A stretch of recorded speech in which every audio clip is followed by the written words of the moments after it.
Well, hello and welcome to PM Express, and we are looking at the revised Ameri deal, or the Ameri saga, if you want to call it. Well, once upon a time, there was a major shortage of electricity with regards to more demand than supply. So it became necessary that we find a generating plant to come in to plug in the deficit of power energy. Then came in the Ameri power badge to plug in that gap. However, there was a controversy with regards to the deal which brought in this generator. There were, quote unquote, unnecessary middlemen. People thought that since the power badge was being produced or manufactured by GE, General Electric, the nation could have gone straight to General Electric, purchased this badge and used it. However, we went through middlemen who went to GE, and GE is represented in Ghana. So why the middlemen, nobody knows. However, it's here. It came and it plugged in the deficit which was needed. So the controversy of the middleman's $150 million for no work done waged through the nation. At the time, the NDC was in power. Today, MPP is in power, and they think that, listen, let's go and renegotiate this deal and make things easier for you and I. Now, with the renegotiation of the deal, the then, NDC who was in power now, Mandela said, no, the deal that you are bringing on board is more expensive than what we negotiated. And as I said, politicians, they muddy the same waters and come back and ask us who made this water brown. And so today we are here and hopefully in plain English, try to understand exactly what is going on. Which deal is better, the original deal or the new deal? Stay tuned, because I am just as confused as you are. My name is Jantuah, Chief of the Little Republic of Akwa-Dumas, and hopefully we'll get an education on the Ameri deal. Don't go away.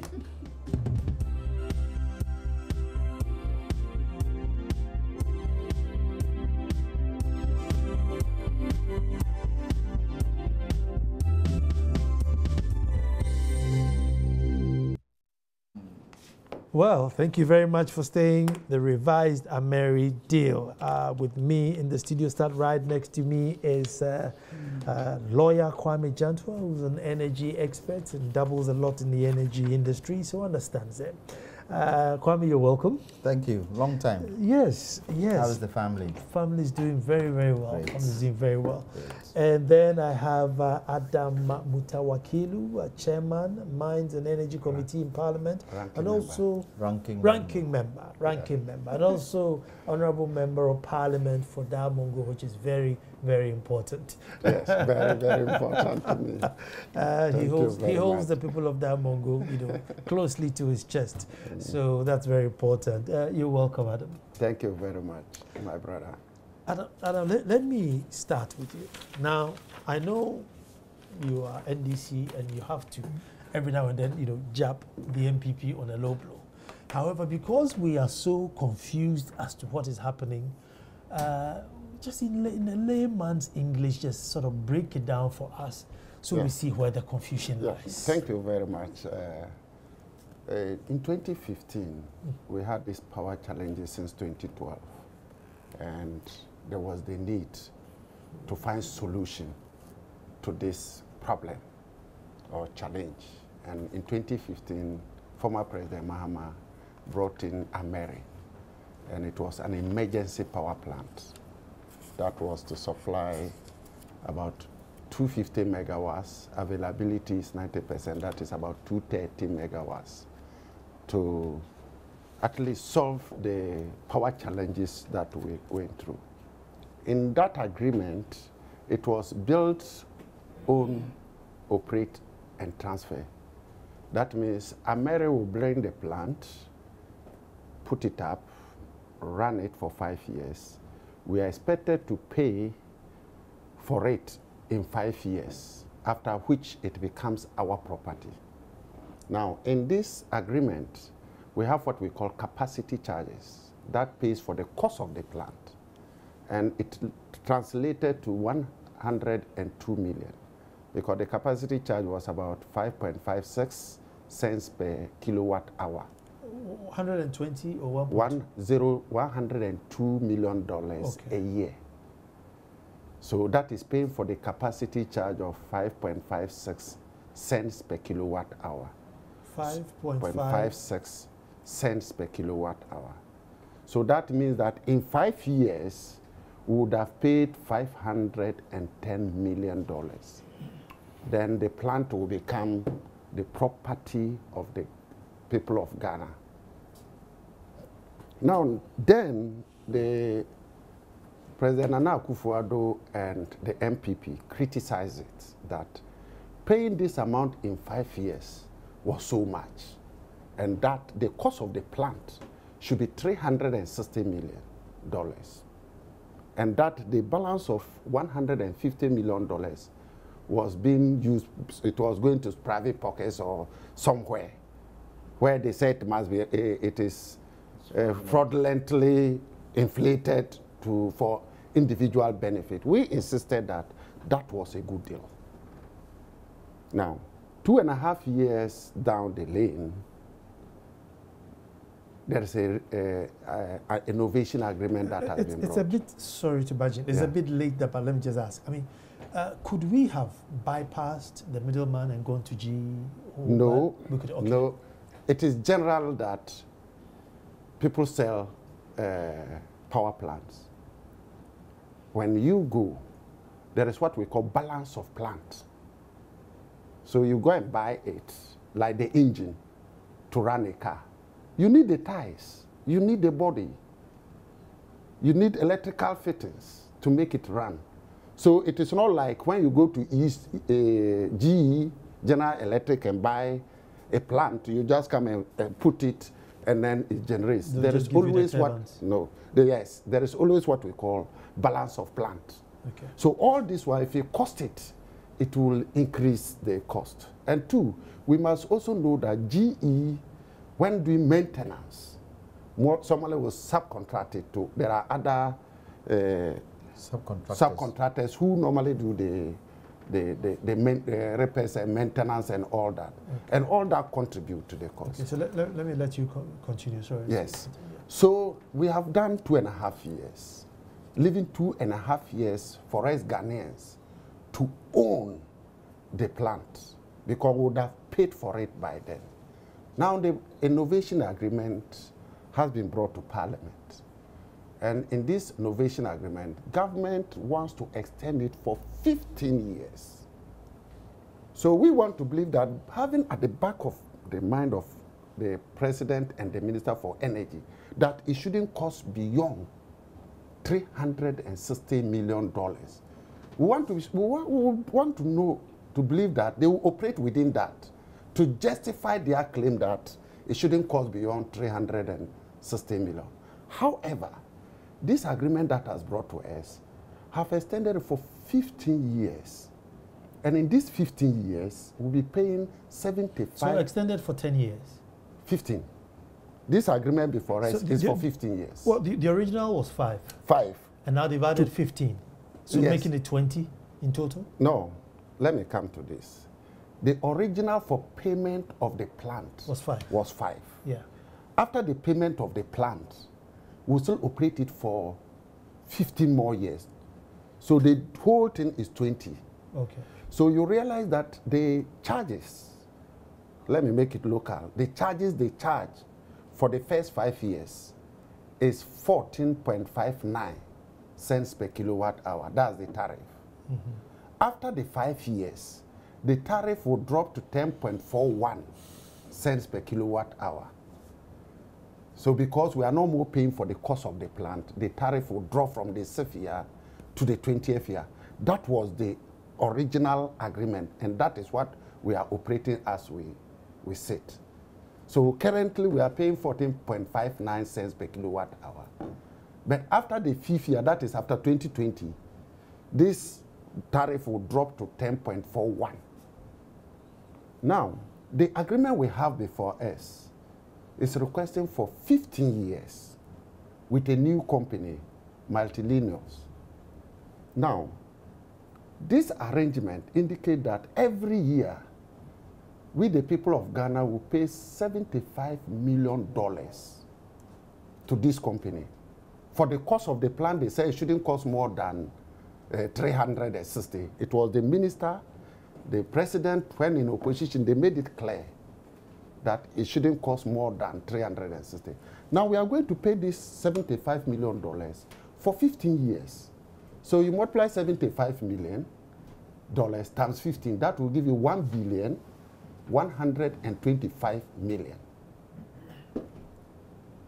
The point is that what has happened to their mantra that the equipment shouldn't cost beyond 360 million? That is the first question. This is going to burden Ghanaians. So that is... So the original, we were going to do 102 for 5 years and own it. Yes. Now we've changed to 75 over 15 years. Over 15 years. To own it. To own it. But after 15 years, the machine even... The machine would have lost its value. Let me just put a figure in there. The Medca, for the 5 years, they were going to be paid 72 million for that 5 years. That is what they multiply by 5 to get the 360. Exactly. That's what they multiply by 5 to get the 360. Now they are saying with this new deal, 75 million over 15 years. And that's where the difference is. So now... That if it's after that 5 years, we would have paid everything and we would not need to now go into paying anything more. That is where our first issue is. The second one is that Ameri was brought as an emergency power plant. And because of the challenges we face, former President Mama ensured that we have available generation. So we had other regular power plants that were power purchasing agreement that we entered into. One is LA Power, one is Amandi, one is AXA. LA Power Amandi will be coming on stream in 2019. When this one comes, because they are combined cycle, they are more efficient. So Ameri will not more be a base load plant. Base load plant means it runs 24. Now it will be used as an emergency plant or picking plant, where in the evening the demand for power goes high and we need to add more. Like Bui. Like Bui. We can call it to come in to support. So you don't go into this agreement when just very soon that plant will not be running 24. But in the power purchasing agreement, these capacity charges, once the plant is ready to deliver, but you are not using it, you will still pay for the cost of the plant. So that means that after 2019, when Amandi and LA Power join, which are more efficient, and Ameri is available, but we don't need it, we'll still pay the $75 million. Okay. That is where the serious problem is. Okay, briefly before I bring Kwame in, so the minority suggests that maybe we should have bitten the bullet now and find a 510 from somewhere. We are paying for it. No, it's not that we are making upfront payment, the 510. No. Yeah. As you consume at the end of the year, the sale of the electricity, when ECG collects. But from what I heard the spokesperson saying that we still owe them because government was supposed to bridge a 9 cent, out of the 14, government was supposed to pay 9 cents, which government hasn't paid. Which means we don't have the money. The point is that as far as we are concerned, Ameri delivers, we sell to Ghanaians, we collect the money. Why is it that in 2016 they were paid the $102 million? Okay, let me bring. Do you get my point? Yeah. So because it's not like Ameri is under operating. It's like you take goods to the market, you sell. Government collects the money and turn around that I don't have money to pay. But it's under recovery where the ministries is number one and the slums along the motorways and everything are number two, where nobody seems to be able to pay what they've delivered. Let me bring Kwame in here. Kwame, what do you understand? Or what's your confusion or what's your understanding? My main challenge is that we have overcapacity of electricity today. And looking at that overcapacity, how are we planning for the other ones that Honorable is talking about coming in? How are we planning it? How are we going to use that power? Nobody has said anything about that. It's as if we're only looking at immediate, what it would take. we are looking at bringing tariffs down. It's a good thing to bring tariffs down. But if you bring tariffs down and you have excess power, how do you use that excess power? I can tell you today, I was having a discussion with Honorable in the waiting room. I can tell you today that this is also affecting some parts of renewable in terms of the tariffs. Because we are looking at solar at 8 cents. Some of the companies that are coming in are saying that we cannot do wind at 8 cents or 10 cents. The best we can do is 12 cents. But Honorable is saying we'll open competitive bidding. Okay, open competitive bidding. What if down the road they are finding that the revenue they are getting in does not amount to the cost that they are incurring? It's chaos. For me, the major thing I want to see with energy is planning. Let's sit and plan it. Don't let us take ourselves as a party in power so we know it all. If people are screaming and shouting, come to the table and explain to the people what the NDC is saying. This is how we understand it. What we are saying, this is how we understand it. And then we find a bridge. Because, Nana, power, as we sit here right now and this light goes off, we are all doomed, aren't we? And Ghanaians can't go back into doomsor. We cannot afford to go back into doomsor. Yes, at the time that these power badges came in, we were at a critical point. We were at a critical point where electricity was, we couldn't get electricity in this country. And so something quickly had to be done.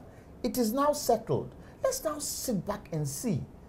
The power badges we brought in, have they been profitable to us? Haven't they been profitable to us? I don't see how this new government coming in with the notion that what they said Ameri had some fraud element, they go back and negotiate with the same company.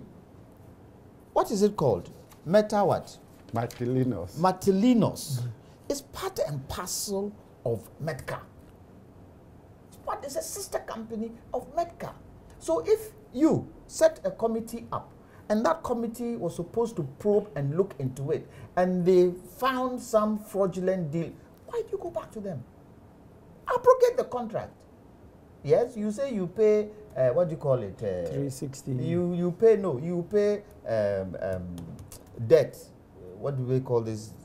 Judgment debt. Judgment debt. You say you pay judgment debt. But if it wasn't beneficial to the country, show the people that it was not beneficial. Because so far, going down the road, I have not seen, and it's personal to me, I have not seen the fraudulent bits they were talking about. I've not seen it. I am looking at the 1.2 million going down 15 years. That is a huge pot of money. If it so happens, and maybe Honorable correct me, if it so happens that at this particular moment, we have seen it, any of the FPSOs has a problem, and for some unfortunate reason, gas prices go up. The tariff that they are talking about now, will it not go up in the future? It will go. If it goes up in the future, all this we're talking about, how do we handle it? I think we should move away from the politics. I think with energy, let's sit down. I think the minister, the opposition, those who have stakeholder in this particular sector, let's sit down and get the right deal for Ghana, so that we are all happy and we can now look at industrialization. Because for me, and I was telling Honorable, that for me, this 1D, 1F, as good as it is, we've made a mistake. What is the mistake? We spend nearly 500 million on rice. We spend equally on sugar.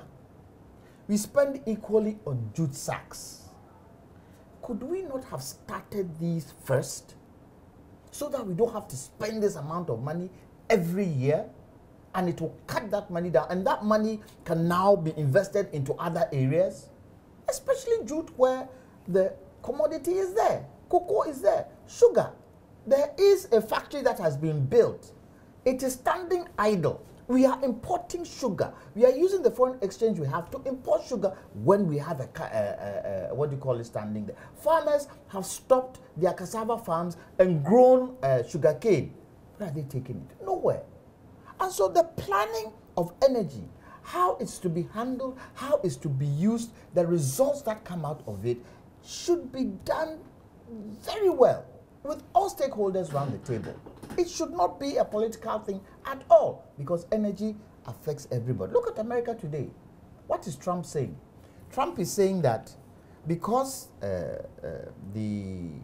what is the name of the Saudi, the people who look at the Saudi people who look after their oil, I've forgotten their name. OPEC. Because OPEC have now are refusing to increase their production.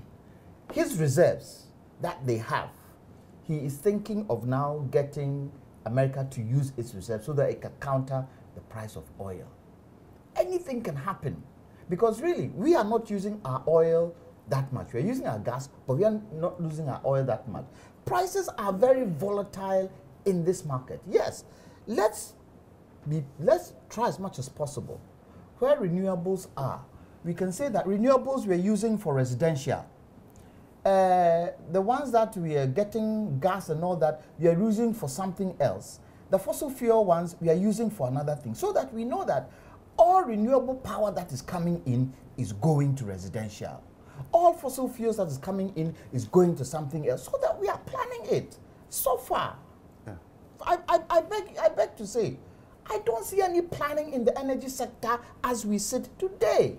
And without planning, there can be a problem. As he rightly said, right now, if Ameri goes out of line, we are back into doom so. I lie? It's true. If Ameri goes out of line right now, we are back into doom so. So how are we planning it? If something happens to that Ameri badge, we are back into doom so. The same thing when something happens to FPSO Kwame Nkrumah, look at the challenges we had. So for me, the planning is key and the planning is important.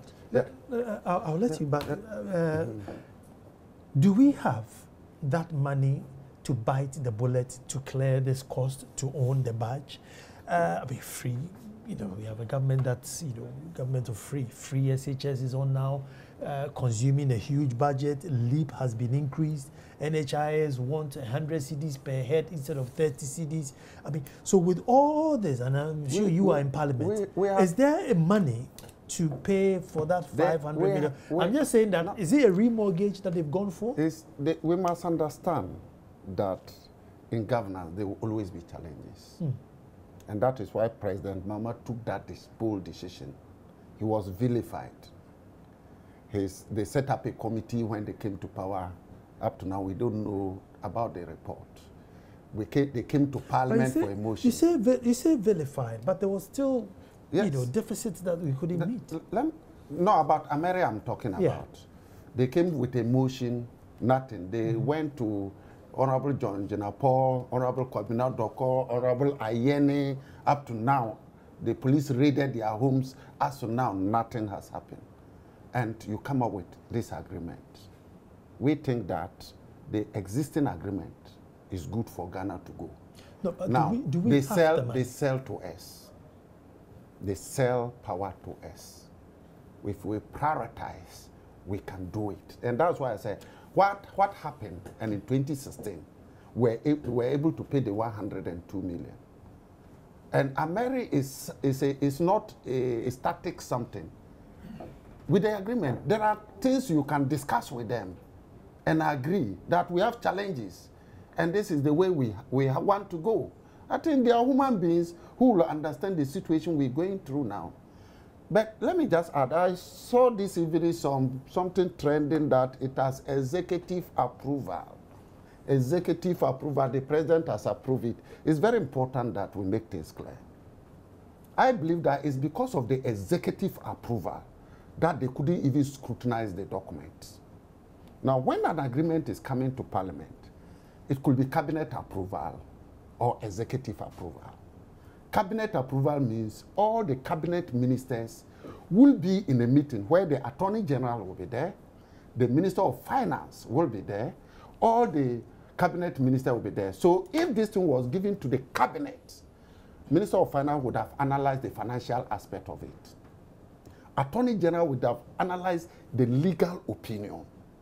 So before the document comes out, it has been scrutinized.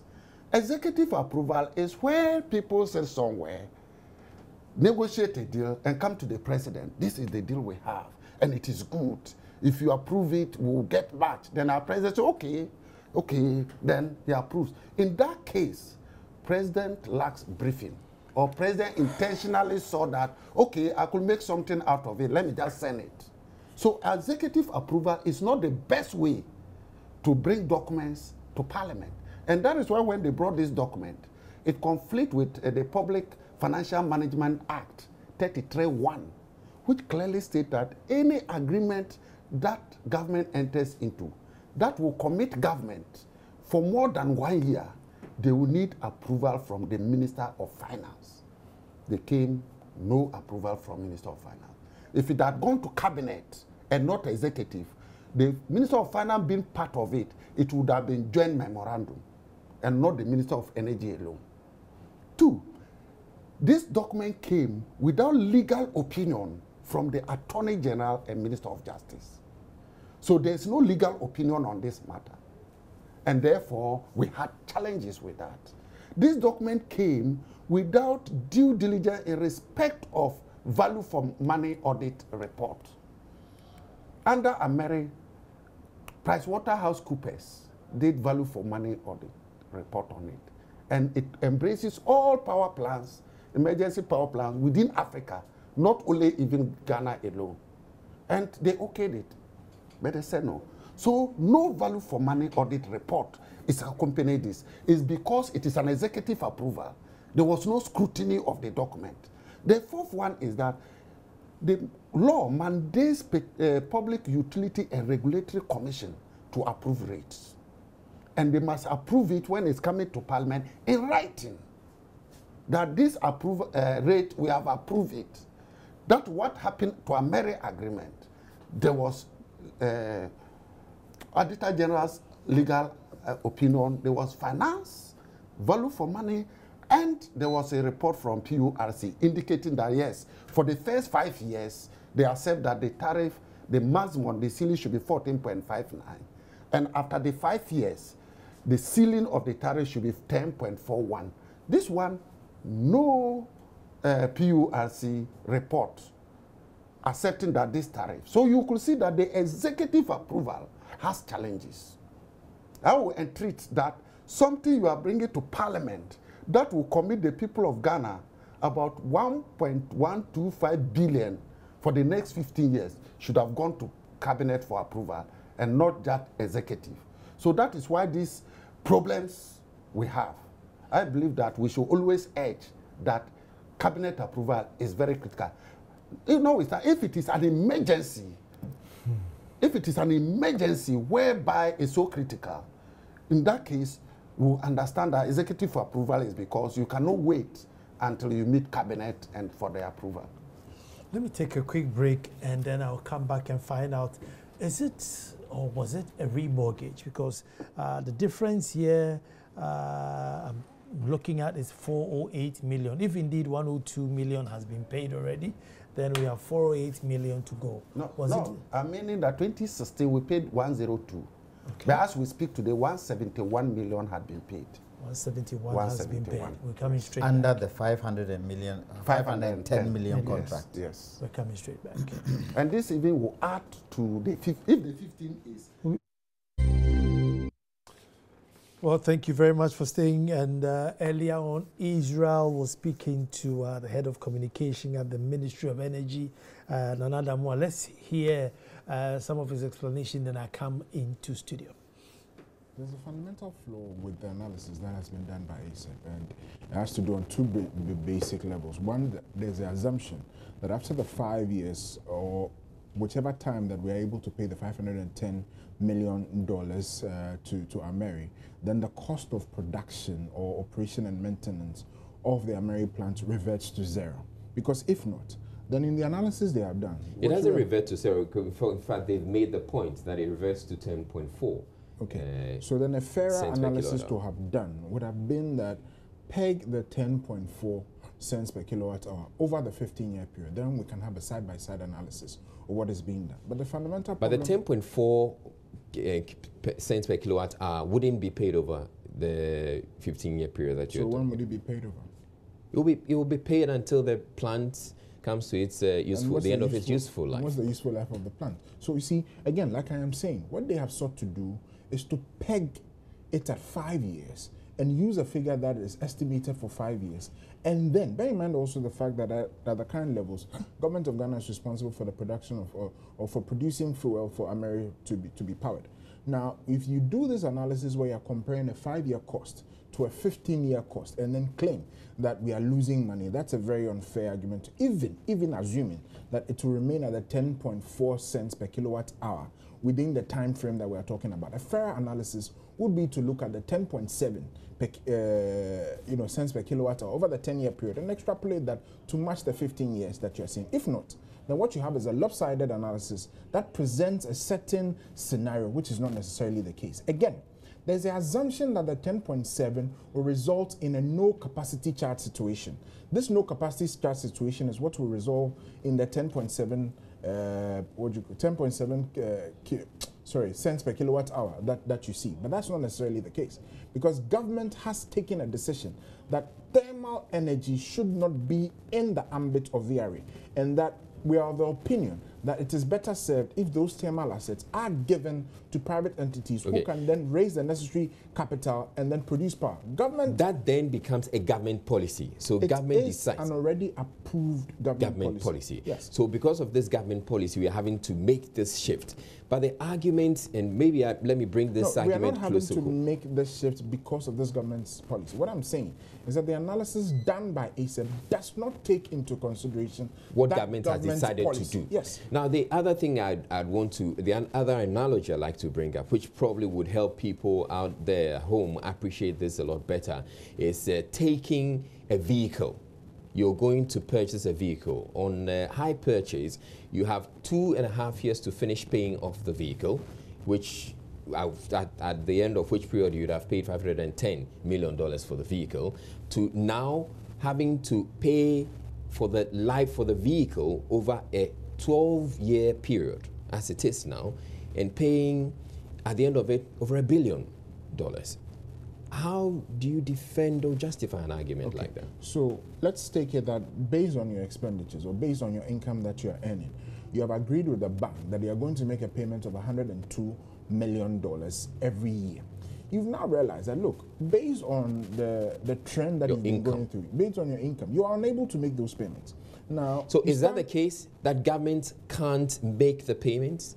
Is government falling back on its payments to Ameri? As it stands now, we owe Ameri quite a substantial amount of money. And again, let's be fair, VRA has not been able to make those payments because, you see, under the original deal that was made, the government then at the time said that it was going to take up 9 cents per kilowatt hour out of the 14.5 cents per kilowatt hour. Government has never made that payment, because in reality, government doesn't have the money to be able to support those payments. So since this deal was originally conceived, government has not been able to make that contribution.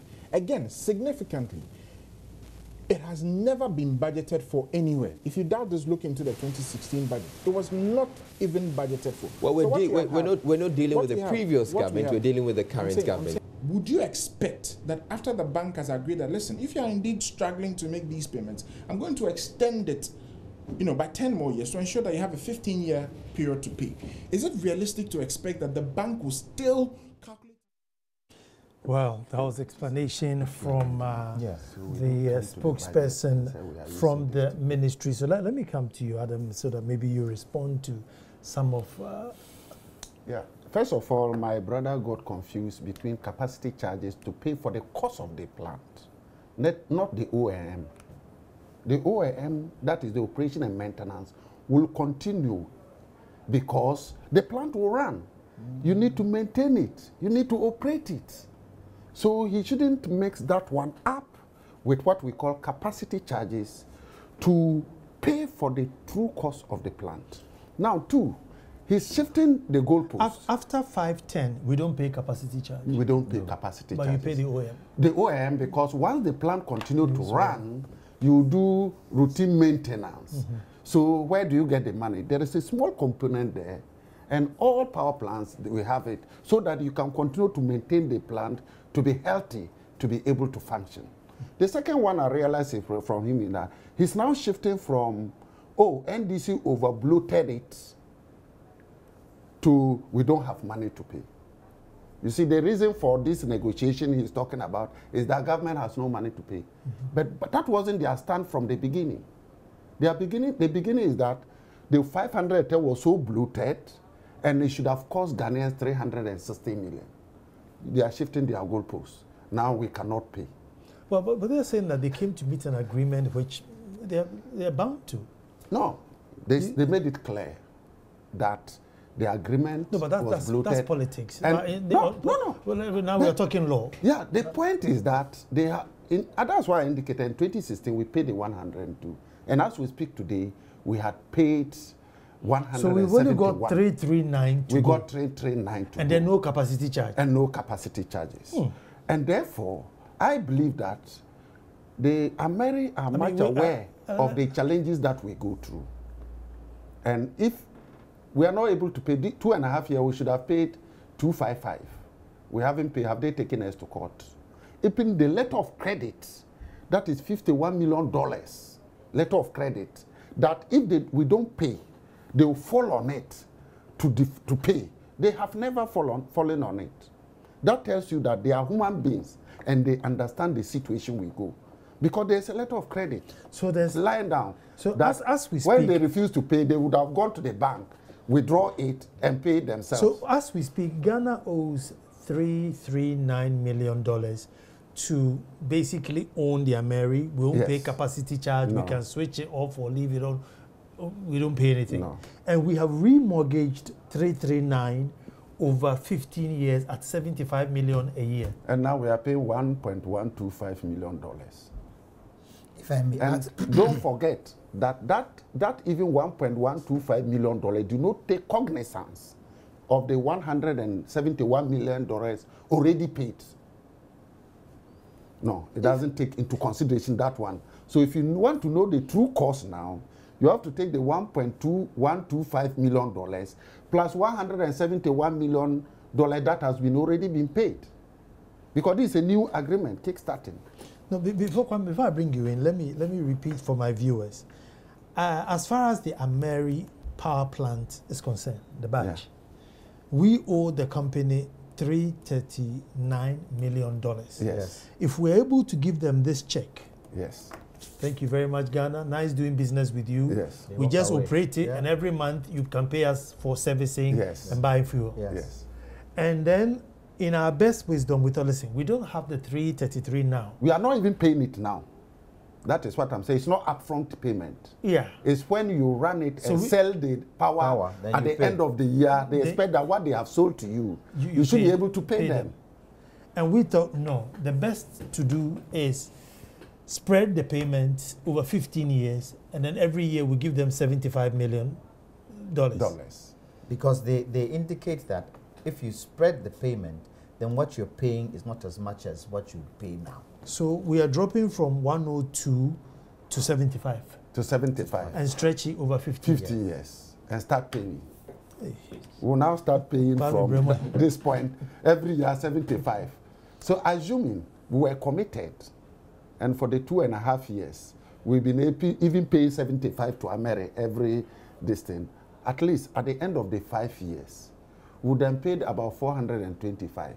Bearing in mind that we were paying 72 million for the 5 years. That is their stand. Yeah. Their stand was that it should have costed 360 million. And therefore, instead of paying the 102, we should pay 72 for 5 years. Okay. To cover the 360. Okay. So now they are shifting their pose that we can't pay, so the question, wasn't the basis on which they were calling for renegotiation. The question I then ask, and I'm not taking your job from you, is please take it. Both MPP and NDC were able to pay 171 million. Yes. How did they pay it? Where did that money come from? Because Nana, all this we're talking about has got to do with the way electricity is used in this country. But Kwame, I think there's something. I really think there's something that we are not told. Because, Kwame, if it truly passes no crazy, The balance is 339. Yes, the balance is 339. And I am coming to remortgage 339 because I don't have 102 to pay. So I say, okay, I'll pay 75, but over 15 years. Kwame, there must be something that is why we don't know on this table. That is why I call that executive approval shouldn't be the best way to go when certain expenses are so huge. But honorable, I find it very difficult to think that somebody brings a deal to the president on executive approval lines, and the president would not check, do his own checks to see what they have brought is right or wrong for the country, and just because probably it's coming from his own party, he wholeheartedly agrees to it. I find it a bit difficult to understand. So the question I'll ask is that, did it happen in your government that this particular type of mode was something that happened? Let me say, Ameri came. It was executive approval because it was emergency. But we make sure that all the protocols were followed. Some of the protocols being what? One, we make sure Minister of Finance go through it and approve it. We make sure the Attorney General goes through it and approve it. We make sure that PURC goes through it and approve it. And finally, PricewaterhouseCoopers came later and approve it. Now, I'm trying to understand this executive thing you're talking about. If that is the case, all the points you have raised, is that for cabinet or is it for a situation of executive approval? Now, what happened is that if you give executive approval, you can direct the ministries to do due diligence and recommend. Or you all meet in cabinet where the Minister of Finance and all those people are there, and they will take part in the deliberation of that thing. Charlie, as for this 2 years to 15 years, dear, I'm sure there will be a clarification. We believe that the best option is to just allow this Ameri to run for the next 2.5 years, and we have an asset to ourselves. Taking into cognizance that more efficient plans will come soon. And people might ask, why do we say Amandi is more efficient? Why do we say early power is more efficient? If not, they will claim, people might think that then Ameri is not efficient. No. Now, it is more efficient because Amandi, we have single cycle. When the generators generate electricity, they produce heat. Like when you start a machine, your car, you see the exhaust is heat. It produces heat. You can use this heater to generate another electricity. So when you take Tico, when they did it, it could only generate 220 megawatts. But it was producing heat as a waste product. They constructed and used the heat again to generate another 110 megawatts. So instead of 220, you use the same fuel, but you are generating 110 more. So that is why we say it is more efficient. Ameri in this case, because they are badges, you cannot do that to generate that free extra to add. So that's why we say this was more. Now, you know something? At this point, the most confused among the lot are the people of Ghana. So what I will suggest, let's put party politics aside.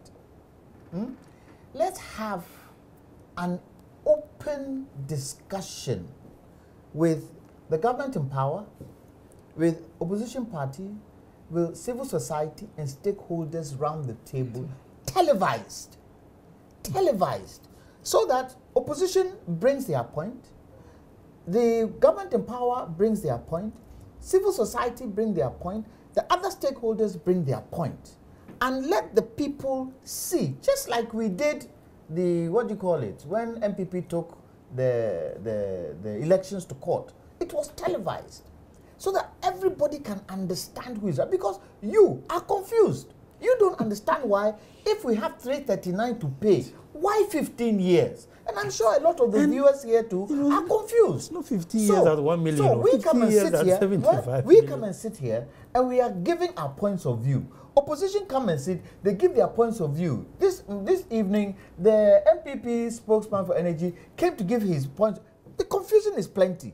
Let's sit, and I hope the president can convene such a thing so that we can say everybody understands, because in the end, it is this term that will vote the next political party into power. So the people need to understand these things.